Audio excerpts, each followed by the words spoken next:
Same question, you Ebo.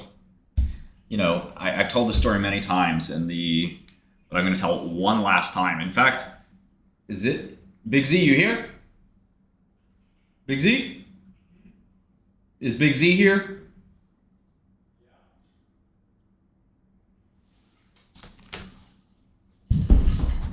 Where is he? Ziz. Ziz or Zaz? Ziz. He's not here yet. Okay. I guess there's two Z's now. Shit. Anyway, I'll tell the story one last time. I guess I just want somebody to clip it or something, but I'll zoom in. Okay. All right. Once upon a time, when I was 17, there was a stock called Human Genome Sciences. The stock ticker was HGSI. They're long gone. And the story was basically that this was the company that was managed by Craig Venter, who basically raced the NIH to decoding the human genome.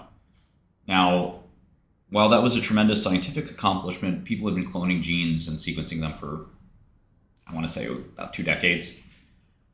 So it really wasn't that big of a deal, but people buying stocks back in 2000, they didn't care. They wanted to buy anything that was part of the genomics revolution, which was sort of a sub-revolution, sub-bubble of the dot-com bubble.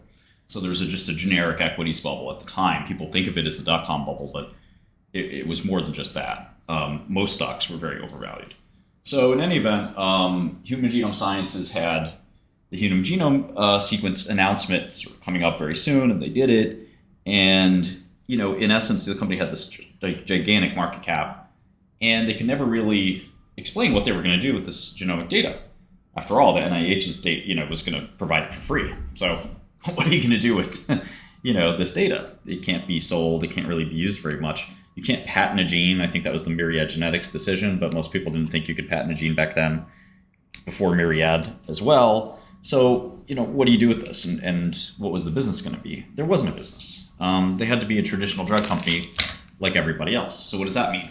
They had to develop drugs. The genome part had nothing to do with it. They actually had an albumin technology.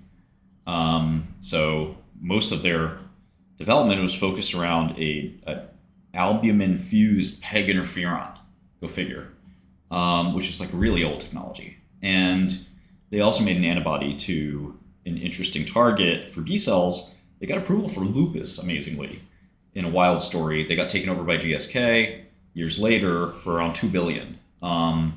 But the point is, in 2000, in the throes of the bubble, nobody cared that it wasn't really a genomics company. They weren't doing anything in genomics. They were partnered with Celera Genomics, which was making more genomics-facing products. But Human Genome Sciences had a really cool name. To this day, I'll admit it had one of the coolest names there was. I had my first sell-side conversation. I talked to somebody named Mirav Chovov, who was a well-known biotechnology analyst at the time. And I asked Mirav what was the catalyst, so to speak. I just picked this word up. I'd been working on Wall Street for 6 weeks. And I asked what was the catalyst for Human Genome Sciences, meaning what was the next news that might drive the share price. And Mirav said it was the cloning of the mouse genome that was next.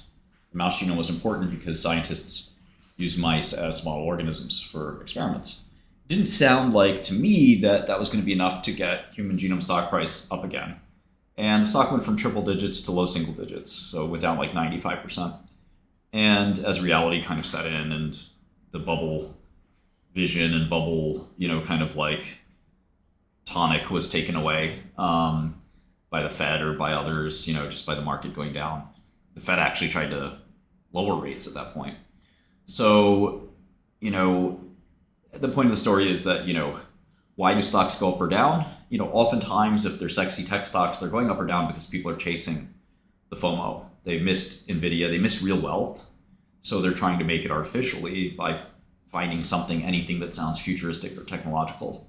And that, that always ends sort of the same way.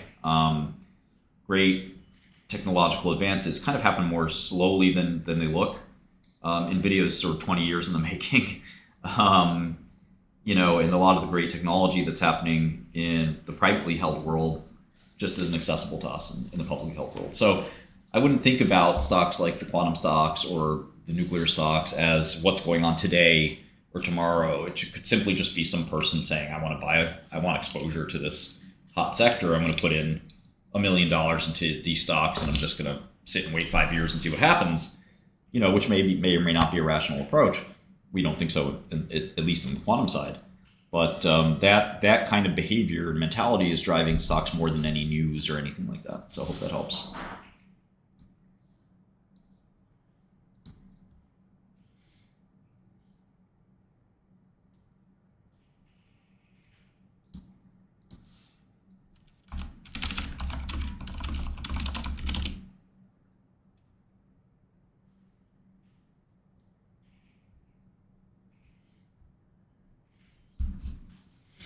No, I didn't have a good understanding of biopharma at 17. Not really. More than most people.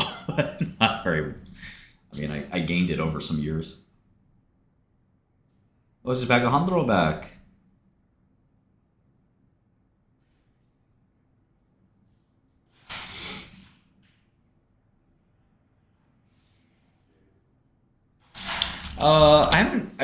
I don't really go to ASCO. It's not my thing. GM.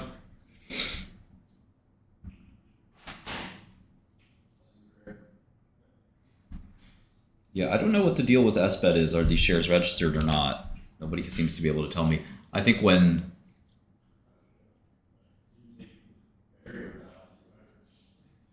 like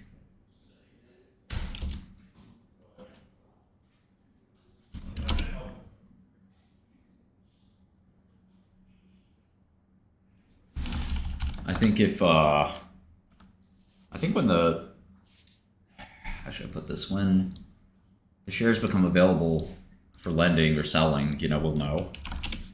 But my guess is there's going to be folks trying to short it and deposit it and sell it at some point soon.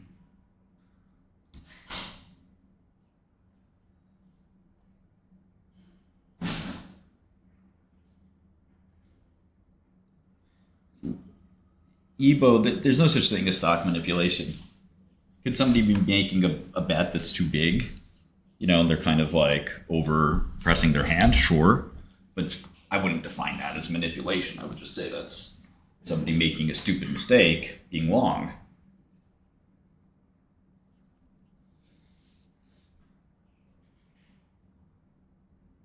Yeah, I wanted to look at Regeneron.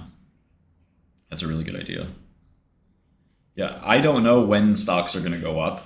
If you meet somebody that knows when their stock picks are going to start working, I think that would be one of the best investors ever. Somebody actually asked me the other night in our Discord chat. There was some guy yapping.